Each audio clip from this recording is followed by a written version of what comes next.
على عبده الكتاب ولم يجعل له عوجا. أشهد أن لا إله إلا الله وحده لا شريك له، وأشهد أن سيدنا محمدا عبده ورسوله.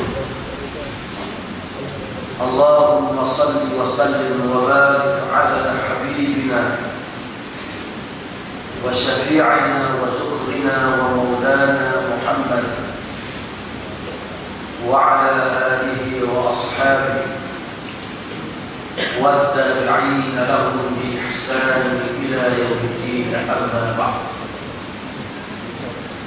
اللهم افتح بيننا وبين قومنا بالحق وأنت خير الفاتحين. Yang dihormati saudara pengurusi yang juga timbalan mulia, seluruh guru-guru dan murabbi, asatidzah, muslimin dan muslimat, tuan-tuan dan puan-puan yang saya hormati, bagi saya kasihi sekalian. Pertama-tamanya kita bersyukur kepada Allah Subhanahu wa Ta'ala. Dengan taufik dan hidayatnya kita dapat berkumpul pada waktu duha ini untuk sama-sama mengambil keberkatan, mengingati tentang perjalanan kehidupan Nabi kita Muhammad sallallahu alaihi wasallam. Salah satu sedutan kecil yang dilalui oleh Nabi sallallahu alaihi wasallam yang dirakam dan diabadikan oleh Allah di dalam Al-Quranul Karim ialah peristiwa Isra dan Mi'raj. Peristiwa Rasulullah sallallahu alaihi wasallam diperjalankan pada waktu malam daripada Masjidil Haram Makkah ke Masjidil Aqsa di Palestin,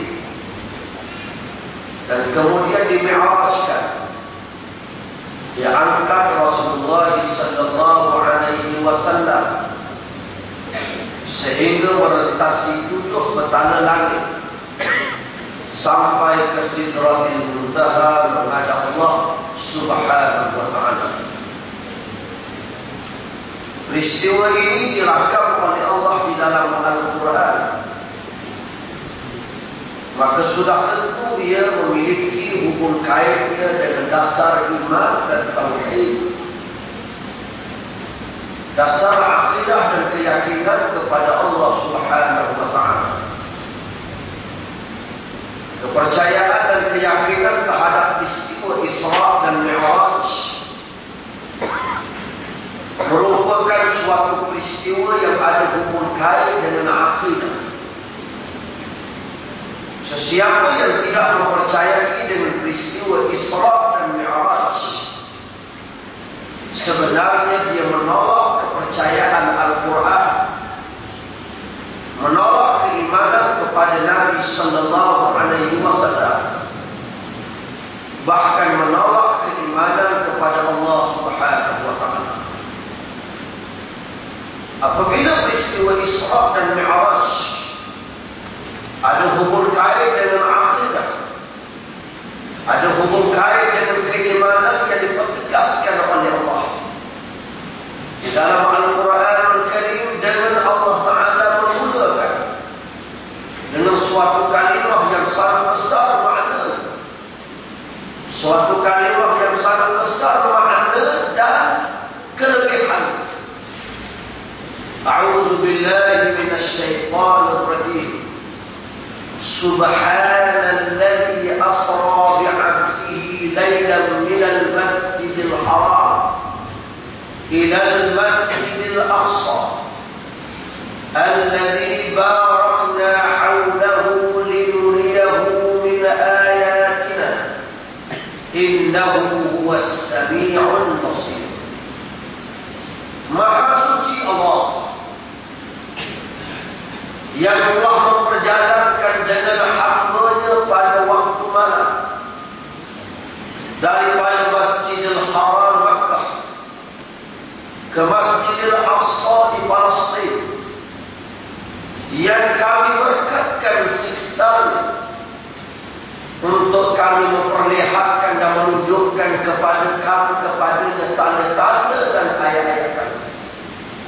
Sesungguhnya Dia Maha mendengar dan Maha melihat.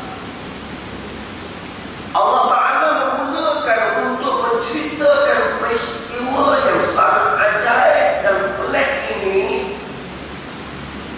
dengan satu kalimah Subhanallah. Subhanallah. Subhanallah. Kalimah tasbih, kalimah memuji, memulia, mengagung dan membesarkan Allah. Kerana peristiwa ajaib ini sukar untuk diterima oleh akal pemikiran manusia biasa.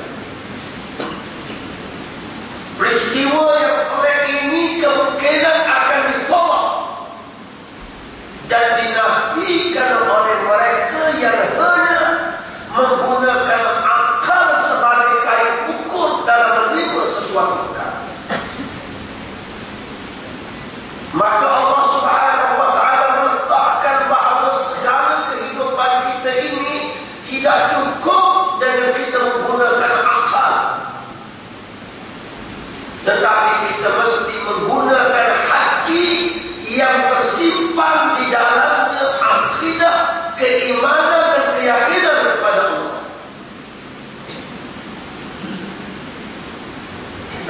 Pada diri seseorang yang memiliki sifat pengabdian diri kepada Allah, menyadari bahawa di sana adanya Tuhan yang bernama Allah,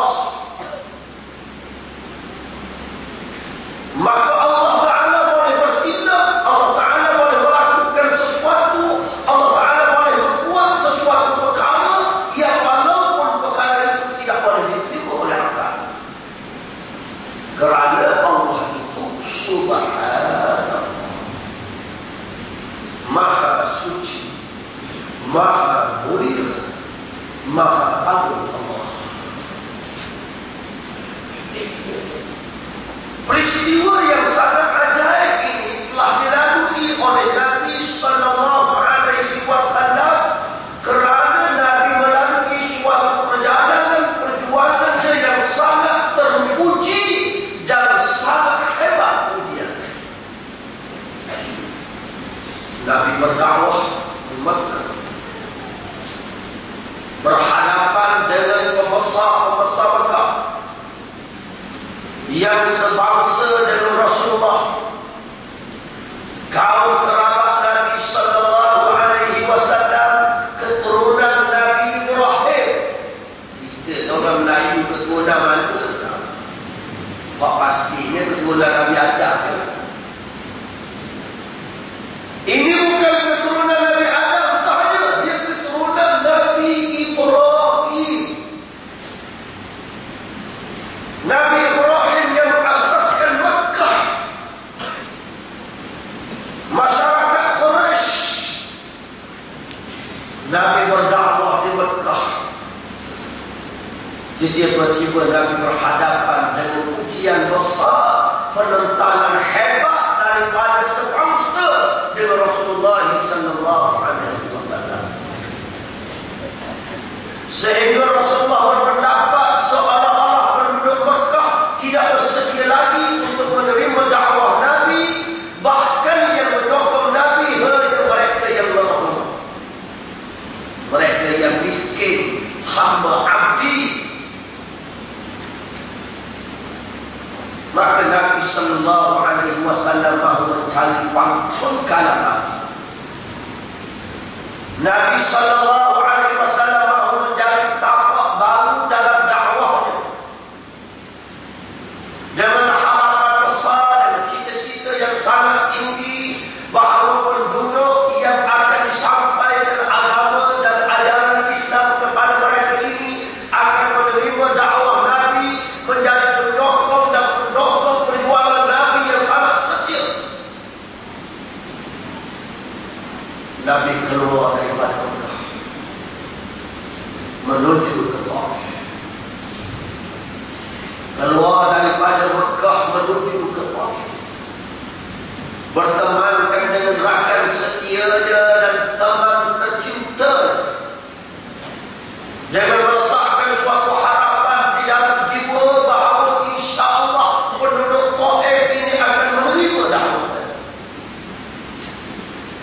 Tiba-tiba apabila Nabi sampai ke Taif, bukan sahaja penduduk Taif tidak menerima dakwah Nabi, bukan sahaja mereka menolak dakwah Nabi, bahkan mereka tidak bersedia pun untuk mendengar dakwah Nabi. Tidak bersedia. Mereka mengubah, mereka mengarah dan mereka meminta kanak-kanak, orang-orang muda, pemuda tahan lasar supaya menghalau Nabi melontar batu, mengeji Nabi, mengejek Nabi, menghina Nabi, sehingga Nabi terpaksa lari keluar daripada Taif, berteduh dan berehat di suatu tempat untuk menyelamatkan diri, dengan rasa penuh kekecewaan. Cuba kita bayar tuan-tuan, kita harap semua anak kita cemerlang. Kita harap anak kita yang menuntut pelajar nombor 1 boleh. Tak boleh kita nak beli nombor 1. Dalam sekolah tu ada 30 orang pelajar, kita letak harapan besar anak kita biar dia nombor 1. Keluar keputusan Profesor Rizal dia nombor 31. Bukan nombor 1, nombor 31. Betul? Orang kata pula anak siapa ni? Anak ustaz lagi. Anak ustaz mana? Ustaz Husaini ni. Lagi tak. Orang kata, oh pengasas sekolah ni. Lagi. Tu kecewa dalam kelas. Ni suatu kekecewaan yang lebih besar. Penduduk Taif yang menjadi harapan Nabi, menolak Nabi. Waktu yang sama Nabi akan menuju ke Mekah. Dalam suasana penduduk Mekah akan meminta Nabi untuk masuk Mekah, kerana Nabi keluar daripada Mekah dalam keadaan orang Mekah marah kepada Nabi, maka sudah tentu Nabi mahu masuk ke Mekah. Nabi akan terpaksa berhadapan dengan dia, lari daripada satu musuh, bertemu dan menuju ke arah musuh yang lebih dahsyat. Maka terpaksa Nabi berada di bawah pohon kayu, mengangkat tangan, mengadu kepada Allah, mengadu kepada Allah. Berkata Nabi tak pandai ceramah, Nabi penceramah yang paling hebat cakap. Berkata Nabi tidak ada karisma kepimpinan, Nabi yang paling hebat karisma kepimpinan. Berkata Nabi tidak pandai syarah, tidak pandai kuliah. Oh, kalau ustaz ada kuliah orang boleh hadir 100,000, lebih lagi dia. Lebih yang amat sangat langit dan bumi. Tapi kenapa Rasulullah cakap dalam sehingga Nabi terpaksa mengangkat tangan, Allah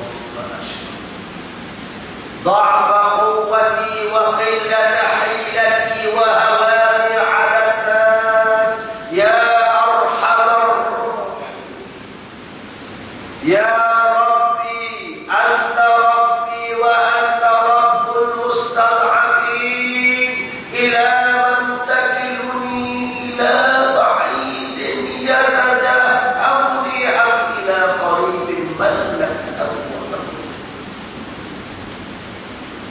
Ya Allah ya Tuhanku,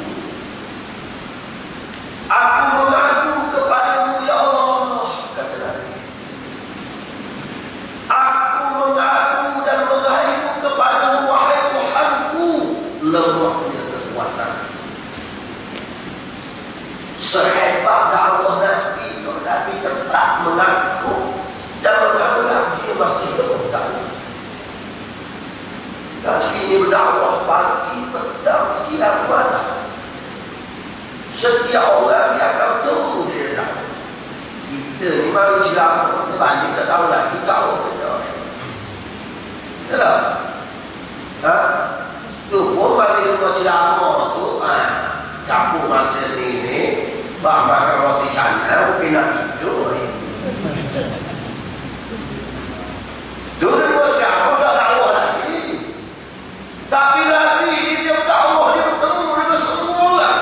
Bermula daripada Perdana Menteri Mekah dia jumpa, Raja Mekah dia jumpa, sehingga orang biasa. Itu pun Nabi kata asyukur lemahnya kekuatan wahida. Wa qillata hilati, sedikitnya hilatku. Sedikit lagi cara pendekatan aku, strategi aku.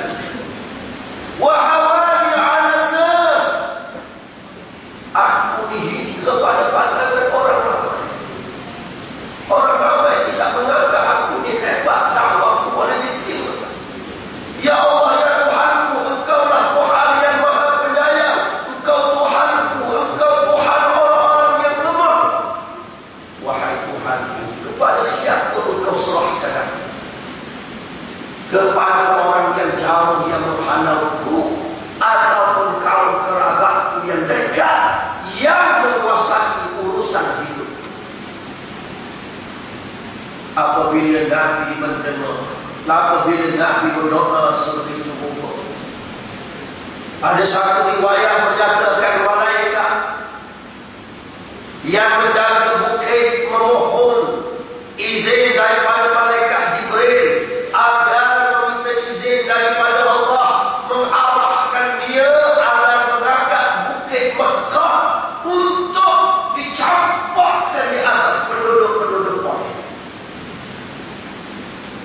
Penduduk malaikat yang jaga bukit melihat betapa sedihnya Rasulullah dalam dakwahnya, simpati yang amat sangat terhadap Nabi, bersedia mengangkat bukit untuk dihembak dan diletakkan dan campakkan di atas kepala musuh Allah Ta'ala. Kita kalau bukit buat begini, kita kata dulu bukit oleh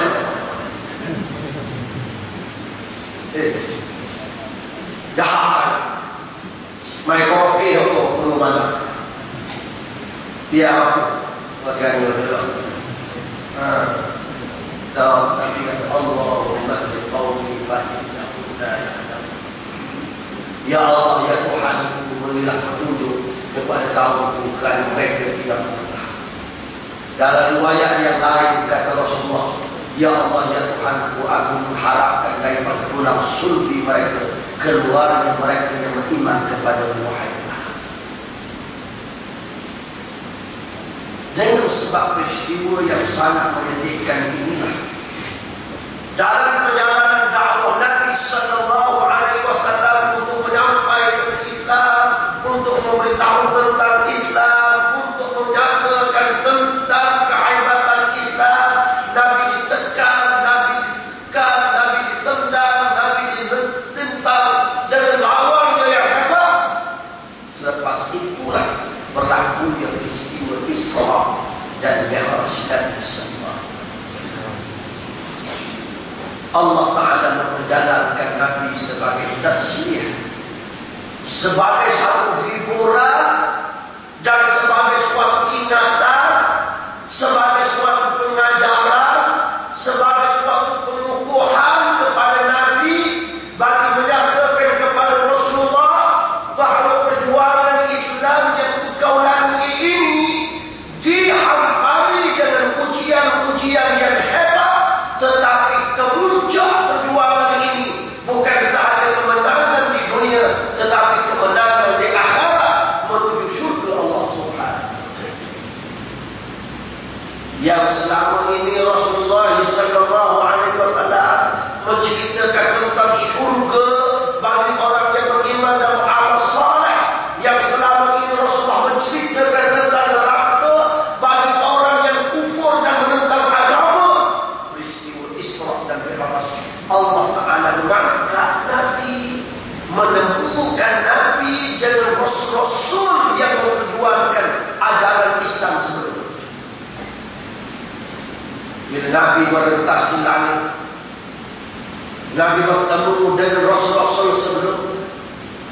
Ada di antara Nabi tengok seorang Nabi mengikut dia 2 orang, seorang Nabi mengikut dia 2 orang.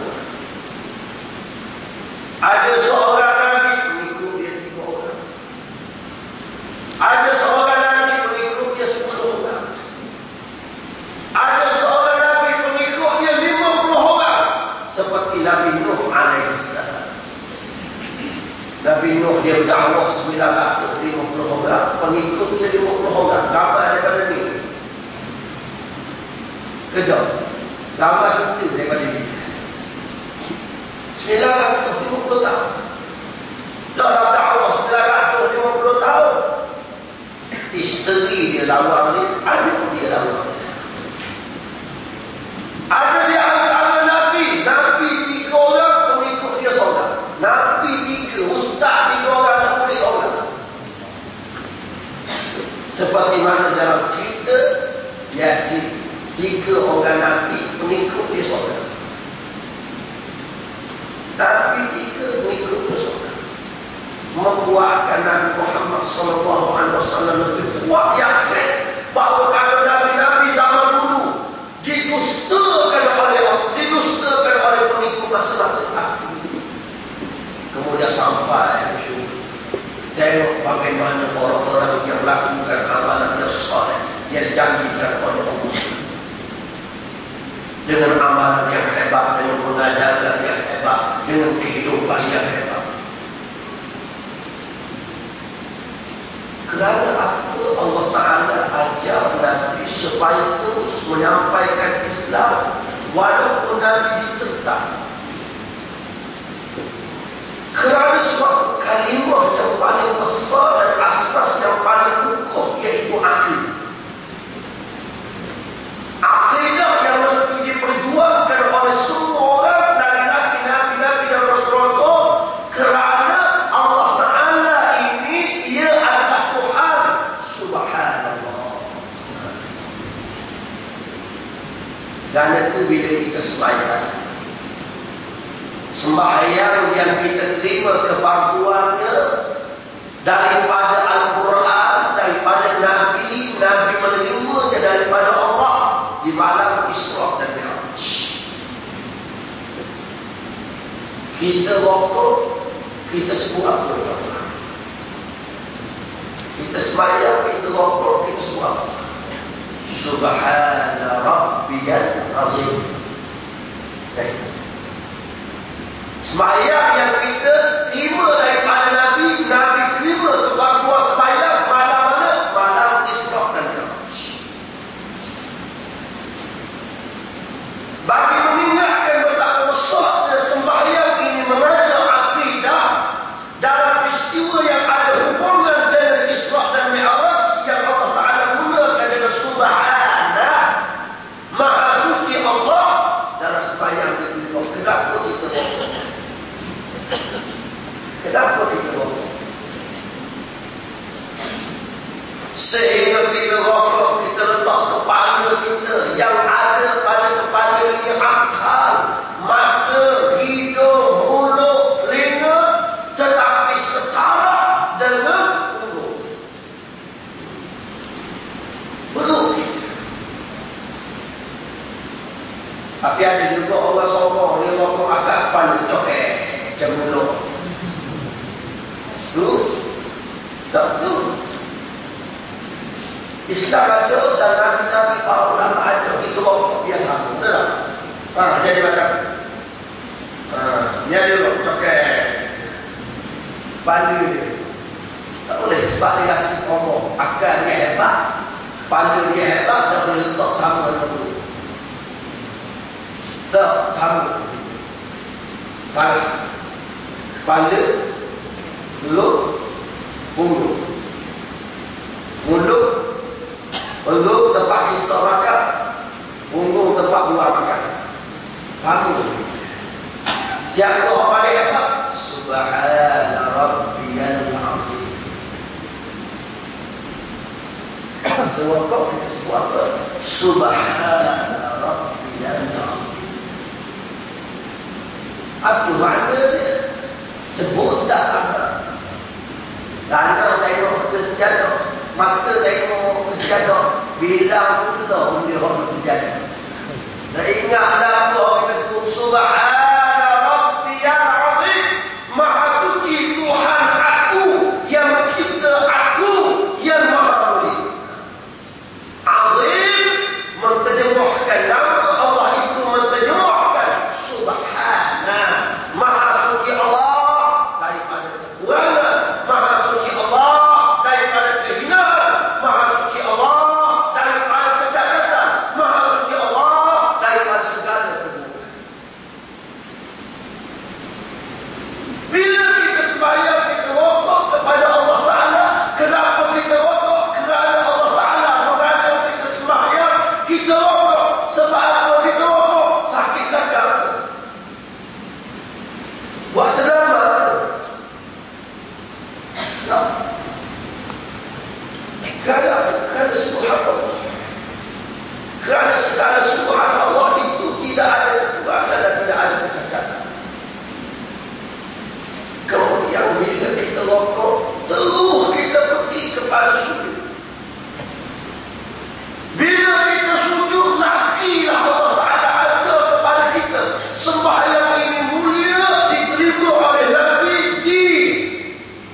kepala kita di atas muka. Kepala kita lebih rendah daripada muka. Kepala kita lebih rendah daripada muka. Bahkan orang munafik, kata Rasulullah, dia sujud macam anjing. Macam anjing. Dia nak cokek. Itu orang munafik. Allah Ta'ala suruhkan. Tidak. Sujud dia akan punggung tinggi, perut tengok, pada ke bawah mulut. Masa kita sebut Subhana Rabbiyal A'la. Subhana, Maha suci Tuhan aku yang maha tinggi. Kita tak tinggi. Siapa sahaja, raja ke, sultan ke, menteri ke, Perdana Menteri ke, presiden ke, musisi kekek ke, Musa ke, guru kecil ke, siapa sahaja, Subhana Rabbiyal A'la. Asal kita atas Subhana Rabbiyal A'la, Subhana Rabbiyal Azim, Subhanalladzi asra bi'abdihi. Allah Ta'ala rakam dalam Quran sehingga Allah Ta'ala suruh Nabi Muhammad sebut, Qul hadhihi sabili ad'u ila Allah ala basiratin ana wa man ittaba'ani wa subhanallah wa ma ana minal musyrikin. Wahai Muhammad, kau nyatakan kepada semua orang, kepada manusia yang beriman ataupun yang enggan beriman, kepada mereka yang berjinak dan menerima perjuangan ataupun mereka yang merentang perjuangan, hadhihi sabili, ini jalan perjuangan aku. Ini jalan perjuangan aku. Orang nak terima, orang tak mau terima, orang nak tentang, orang tak mau tentang, orang rasa benar, orang rasa salah. Ini jalan aku. Ad'u ila Allah. Aku ajak manusia kepada agama Allah. Aku ajak manusia kepada Allah. Ajak supaya yakin kepada Allah. Dan kita yakin kepada Allah Ta'ala ni berat. Ramai orang boleh berzikir Subhanallah, Subhanallah. Kita dengar hari ni ada lagi orang-orang aneh sendiri, bukan orang biasa, orang aneh. Kalau kita laksana hukum dulu, tak boleh. Tak sesuai kita laksana hukum dulu, ya Allah faham. Betul lah biar orang faham itu, tapi bila nak suruh orang faham semua? Undang-undang yang ada dalam negara kita dari mana-mana, tak semua orang faham. Nak buat undang-undang pakai tali pinggang keledar di sebelah belakang. Tunggu orang faham dulu. Buat kajian biar orang faham dulu macam mana nak pakai tali pinggang keledar. Nak buat undang-undang topi keledar, tunggu orang faham dulu. Boleh akan tanya kita bila dia sedar kita, dia tanya, Pakcik bawa kereta 160 Pakcik. Dah 160 apa? Wang Pakcik kena sabar ni. Dah kena sabar, saya tak tahu, saya tak belajar mana. Saya ambil lesen, saya pakai hak jenis surat butuh. Dia orang butuh huruf, dia boleh ambil lesen, berakuan daripada wakil ayah, daripada ahli parlimen ataupun daripada JKK. Orang dia tu tanda tangan bahawa orang dia butuh huruf. Bila orang dia butuh huruf, dia ada kemudahan mudah boleh lesen. Boleh bawa kereta lah tu. Dan dia kata gitu, orang butuh huruf boleh ambil lesen. Dia kata, maaf boleh lesen, saya kahir di undang-undang. Boleh apa sama? Boleh kata, ini lakukan. Ini undang-undang. Malaikat kalau baru pagi saya duit minum pagi. Ya, betul ya? Betul lah. Betul lah ya? Ya, salam. Ada 10 jam.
Ustaz mari tolong dari buka waktu Bismillah.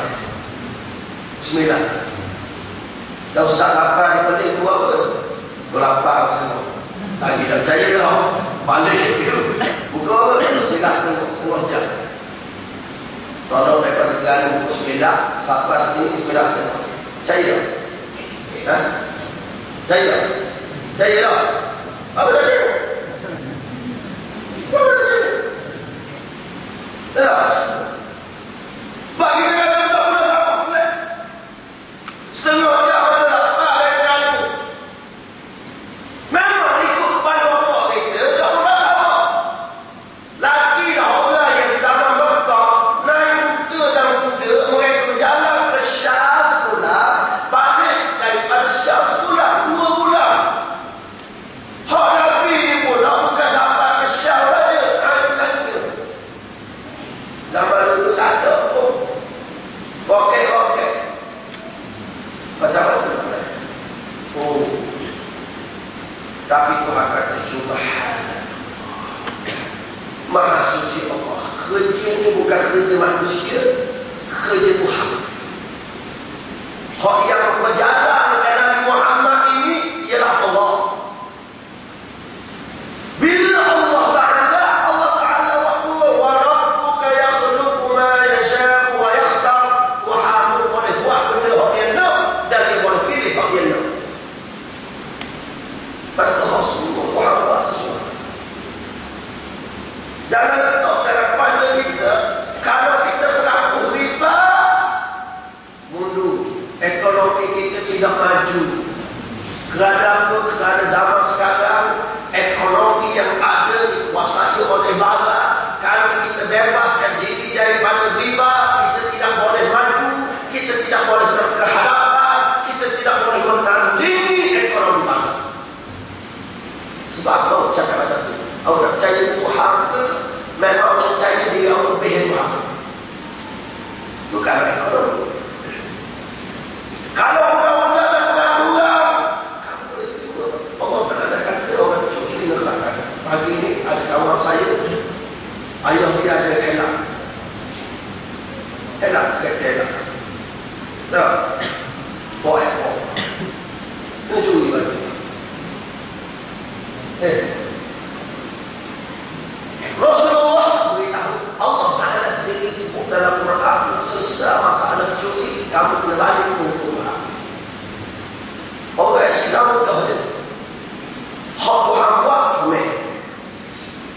Tak? Hak Tuhan suruh, comel. Tapi kalau ada orang tu, dia ragu pada Allah. Kata, boleh ke tak Ustaz? Gambar kita faham. Tapi orang syarikat kita kena letak tangan siapa budak-budak mereka. Orang kurang kena letak tangan siapa budak-budak masuk asing. Orang Islam kena letak tangan kata siapa nak kerja budak. Dah apa orang Islam curi kata. Bila dengar hukum letak tangan orang Islam pakai curi kata. Sebab dah suruh tangan. Jadi mikir kau susah. Bapa jadi kau susah kerana Allah tak percaya Allah Ta'ala. Allah Ta'ala. Barang undang-undang ni bukan undang-undang manusia. Kalau undang-undang manusia, awak boleh petikan. Awak boleh petikan undang-undang manusia. Suruh pasal lampu siang hari naik motor. Waktu lampu dia petikan. Dah, siang hari pasal lampu juga naik motor.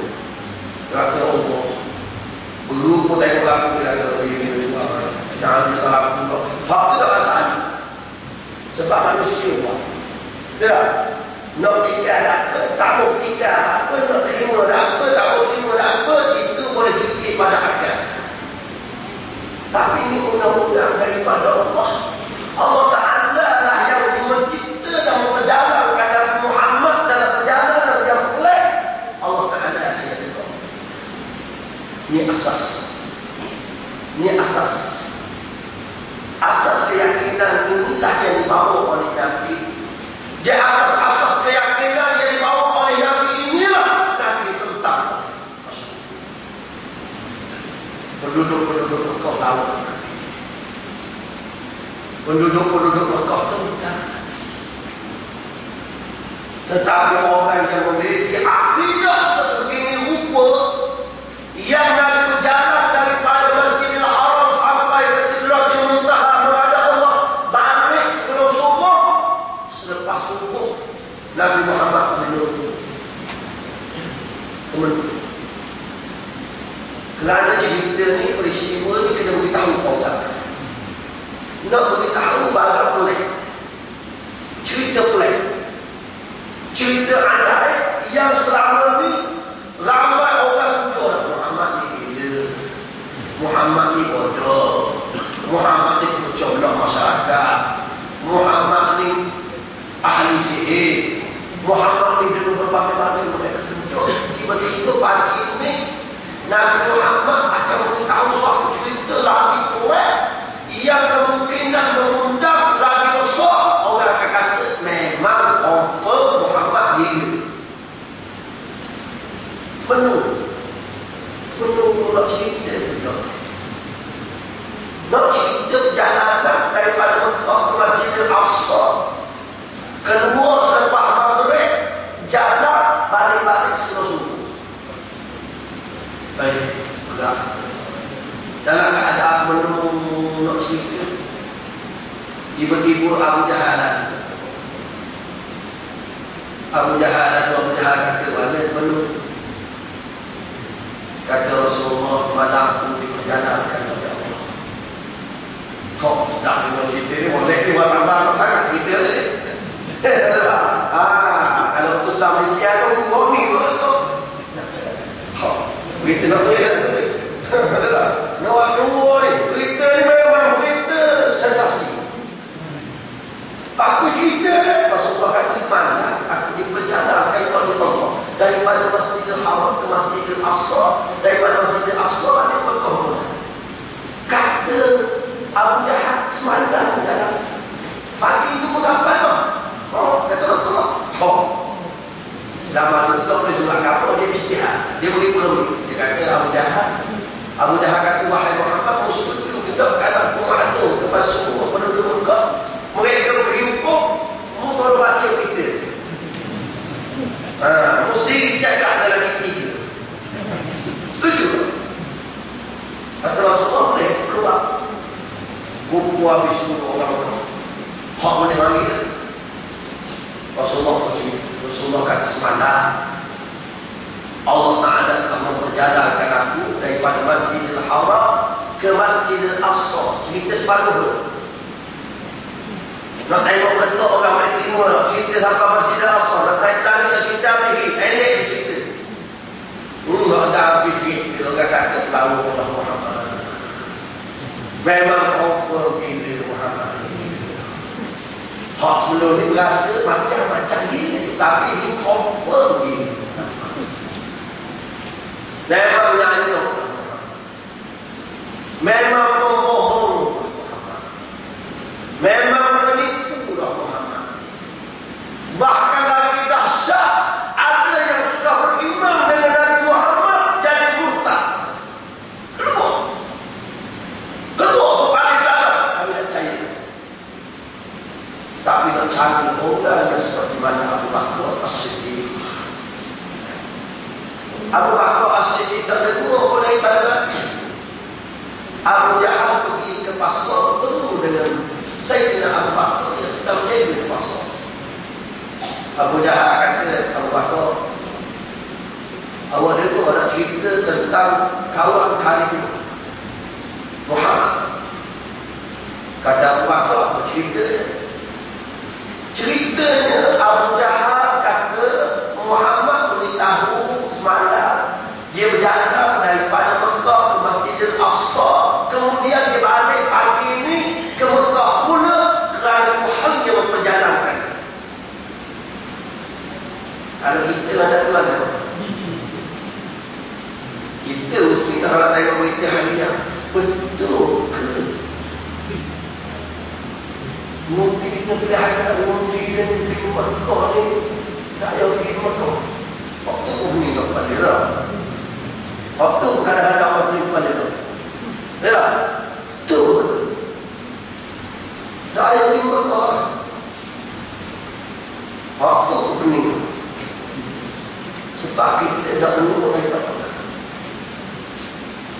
Sayyidina Abu Bakar ni dia percaya ke Nabi suruh dia tanya Abu Jahal, betul Muhammad cerita macam tu? Kata Abu Jahal, betul. Kalau betul Nabi Muhammad cerita, aku bukan setakat percaya dia berjalan daripada Masjidil Haram ke Masjidil Aqsa, aku terima dan aku percaya dia cerita semua yang datang daripada Allah. Hak dia dengar daripada Tuhan, dia kata dia dengar daripada Allah, dia beritahu kepada saya percaya lagi. Hak ni lagi. Orang pun dengar cerita ni, beritahu ke Rasulullah, ya Rasulullah, Abu Bakar dia dengar cerita jalan daripada Islam ni Allah, dia tak dengar daripada budak Allah, tapi dia budak Abu Jahal, tapi memang engkau jalan sungguh, dia percaya sungguh. Kata Rasulullah, Abu Bakar Siddiq, As-Siddiq, benar dan benar. Bahkan Nabi letak pula status, jika ditimbang iman Abu Bakar dengan iman umat ini, berat lagi iman Abu Bakar. Hebat. Hebat kan? Hebat. Iman, keyakinan itu terhadap Islam, semua Rasulullah aja, semua ayat dalam Quran percaya. Itu. Kadang-kadang subhanallah, subhanallah, subhanallah, subhanallah.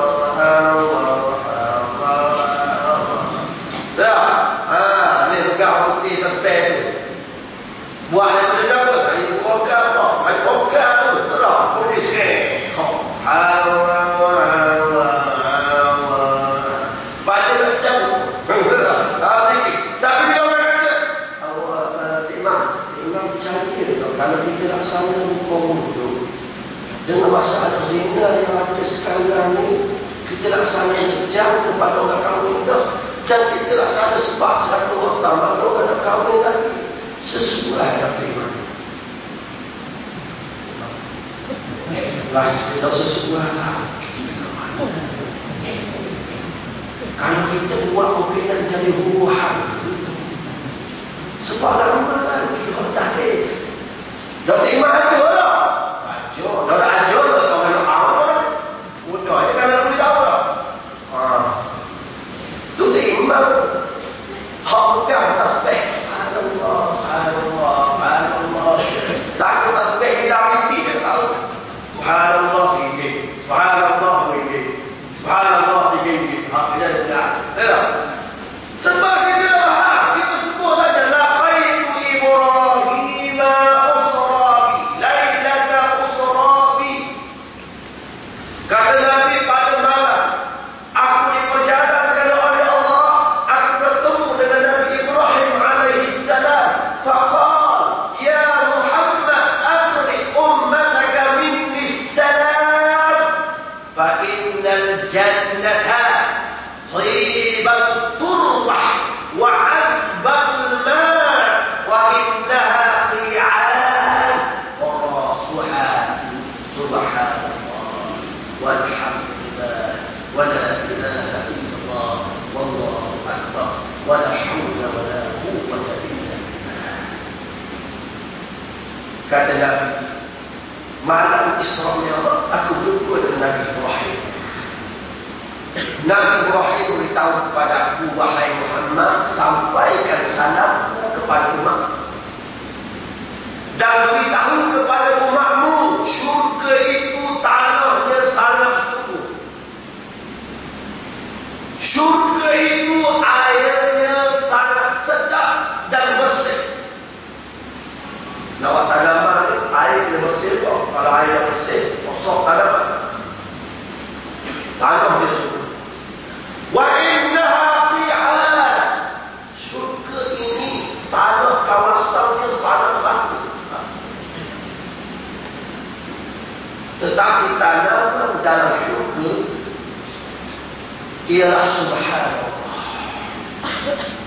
Kita sebut sekali subhanallah, satu pohon Tuhan tanam dalam syurga tumbuh membesar. Alhamdulillah, sekali kita sebut alhamdulillah, satu pohon Tuhan tanam dalam syurga. Kalau 33 batang pohon. Dan pohon kita ada dalam syurga, maknanya hak kita. Bila pohon kita ada dalam kebun tu, kita layak masuk kubur tu. Itu maknanya ni. Ustaz, kalau kebun kita ada, dah boleh masuk ke tak? Kebun kita ada, mana kita boleh masuk? Tapi dia masuk kebun tu, Allah Ta'ala letak subhanallah. Subhanallah itu bukan sebutnya keyakinan. Sebagaimana yang disebut oleh ulama di antara Syekhul Islam Ibn Taymiyah fi Majmu' al-Fatawa al-amru bi tasbihihi yaqtadi tanziyahu min kulli 'aibin wa su' wa ithbat kull sifatil kamaliyah. Allah Ta'ala suruh kita sebut subhanallah. Subhanallah. Dia menuntut agar kita ni ada turkannya. Bila kita sebut subhanallah, tuan-tuan muslimin muslimah, dalam dia ada turkan. Yang pertama, kita mesti membersih dan memujikan Allah daripada segala kecacatan, kekurangan dan keburukan. Tuhan ni tak ada cacat, Tuhan ni tak ada buruk, Tuhan ni tak ada kekurangan. Bila begitu, Allah Ta'ala buat burukkan Tuhan dan mudah-mudahan Tuhan tak. Tapi kalau mudah-mudahan Tuhan bila turun, kita berkata mudah-mudahan ni bersesuai dalam negara kita, masyarakat majmuk. Maknanya mudah-mudahan Tuhan tu, Tuhan tak tahu. Malaysia ni masyarakat majmuk. Maknanya cacat Tuhan. Tuhan tak tahu. Doktor dengan subhanallah itu.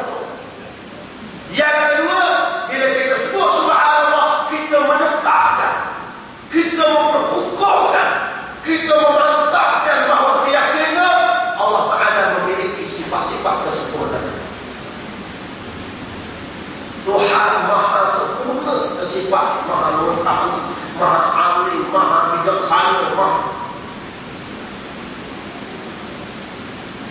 Akidah yang ditanam oleh Rasulullah kepada para sahabat inilah yang ada dalam diri Abu Bakar dan para sahabat, sehingga para sahabat sanggup berhadapan dengan berbagai-bagai ujian. Kerana ujian perjuangan ini sekurang-kurangnya melalui 3 bentuk. Yang pertama melalui etika, cercaan dan hidup. Orang ejek. Walaqad istuhzi'a bi rusulik. Nabi-nabi dan rasul-rasul sebelum wahai Muhammad semuanya diejek. Semua nabi-nabi yang diutuskan oleh Allah diejek. Allah miskin nak jadi nabi, no, semua diejek. Yang kedua, nabi-nabi dituduh, difitnah. Inna lanaraka fi dhalalin mubin. Nabi Nuh, kami tengok duduk dalam sesat yang jelas nanti, membawa ajaran sesat. Hei nabi-nabi, kamu bodoh. Inna lanaraka fi safahatin. Kami tengok duduk dalam kebodohan. Nabi-nabi dulu difitnah. Yang ketiga, al-irra' bil jah wal mal was sultan. Digoda dan dipengaruhi dengan jawatan, kemewahan dan harta benda. Kadang-kadang perjuangan Islam ini ditekan, kau bangkit. Bila ditekan, kau bangkit perjuangan. Cara mana nak mudah, nak lenyapkan dan nak malakkan perjuangan, ada duit lagi. Itu contoh. Contoh kata Nabi Sallallahu Alaihi Wasallam, bila orang kata Quraisy tuduh Nabi Muhammad gila, kau kata pasal. Sebab orang nak tengok siapa orang yang kata gila-gila betul ke gila. Dia tengok Muhammad, tak pernah siapa orang kata gila. Dia tak? Dia tuduh Nabi Muhammad, dia halang Nabi Muhammad, dia seksa pengikut Rasulullah. Tak faham orang yang simpati dengan perjuangan Rasulullah. Akhirnya mereka bertemu dengan Abu Talib. Mereka kata, ya Abu Talib, kami bersedia untuk melantik anak saudaramu menjadi raja. Raja engkau. Jika anak saudaramu mahu memiliki harta yang banyak, kami sanggup kumpulkan harta engkau agar dia menjadi orang yang paling kaya dan paling banyak harta di Mekah. Ini yang antara tawaran. Tidak Abu Bakar itu tawaran Rasul. Abu Bakar itu bertemu Rasulullah. Dia kata, ya ibn akhi, wahai anak saudaraku, membesar Quraisy mari menawarkan kepada kamu dengan tawaran yang hebat. Kamu terimalah tawaran. Kamu terimalah tawaran mereka. Jika kamu terima tawaran mereka, saya tidak akan susah dan saya tidak akan lagi sulit untuk berhadapan dengan mereka. Apa jawab Rasulullah? Ya Abdi, law wada'u syamsa fi yamin wal qamara fi yasari li an atruka hadha al-amr ma. Demi Allah, wahai Rasulullah, kalau mereka semua ini meletakkan matahari di tangan kanan, laku hati matahari, siapa ini? Matahari itu untuk tangan kanan. Wal qamara fi yasari, ambil bulan untuk tangan kiri. Dengan harta yang mahal dua benda itu, supaya tinggal perjuangan Islam, maka aku tidak akan tinggal. Seorang sahabat Nabi sallallahu alaihi wasallam namanya Sa'id bin Hudzafah As-Sahmi. Sa'id bin Hudzafah As-Sahmi. Sa'id ini ditangkap oleh pembesar, pemimpin dan tentera Rom. Dalam satu perjalanan dia, tiba-tiba dia ditangkap bersama dengan beberapa orang tawanan dan rakan, dibawa ke Syam, ke istana kerajaan Rom. Akhirnya kerajaan Rom melihat Sa'id bin Hudzafah Az-Sahmi ini seorang teman yang rapat dengan Nabi. Raja Rom memberitahu, Raja Rom kata, wahai Sa'id, kalau kamu duduk di istana ini, aku boleh lantik engkau jawatan yang besar dan aku akan libatkan engkau dalam kerajaan. Satu jawatan. Engkau duduk dalam kerajaan, engkau boleh memiliki kekayaan. Jawab Sa'id, aku sayang kepada Muhammad, aku benci padanya. Jika seluruh harta ini engkau kumpulkan untuk membeli cintaku dengan Rasulullah, aku tidak akan musnahkan cinta. Akhirnya dia bawa seorang tawanan, bunuh dan Sa'id. Bunuh dan Sa'id bin Hudzafah. Bunuh dan Sa'id dan Sa'id. Akhirnya Sa'id diikat, suruh memanah Sa'id dengan satu ukutan, jangan penuh, jangan panah dia kena tu, panah dia kena dekat-dekat kena, memanah yang tepat, penembok yang tepat. Oh, nak kena pemanah ini hebat, dia panah dah kena, tapi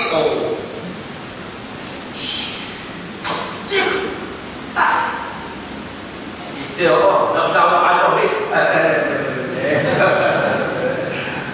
awak nak beri jawatan, nak beri harta kita tak?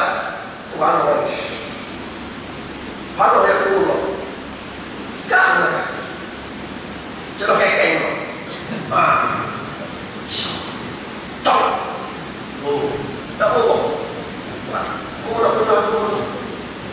pun ni saya orang zaman dulu, kekuatannya, kehebatannya, keteguhan pegangan mereka dengan agama Allah, dengan perjuangan yang diajar oleh Allah, mereka pegang, mereka yakin sungguh, mereka teguh. Sa'id bin Jubair, seorang ulama tabi'in yang hidup di zaman Hajjaj bin Yusuf As-Saqafi. Hajjaj bin Yusuf As-Saqafi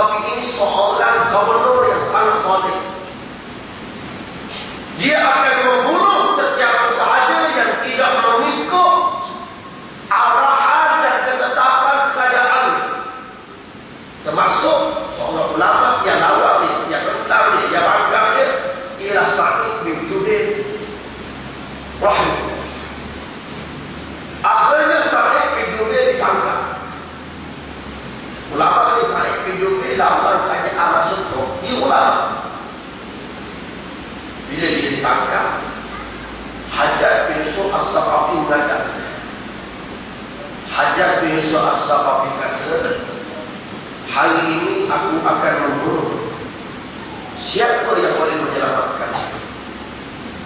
Kata Sa'id bin Jubair, Allah, jika engkau mahu membunuhku, jika Allah Ta'ala tidak mahu mematikan aku tidak akan mati. Akhirnya ditangkap Sa'id bin Jubair, ditiadakan dia. Betul. Dalam keadaan bakar pasir pun. Sa'id bin Jubair kata, minha khalaqnakum wa fiha nu'idukum wa minha nukhrijukum taratan ukhra. Daripada tanah kita dicipta oleh Allah, di dalam tanah kita akan kembali, dan daripada tanah kita akan dibangkitkan oleh Allah pada hari kiamat. Sa'id bin Jubair kau mahu beli dia, dalam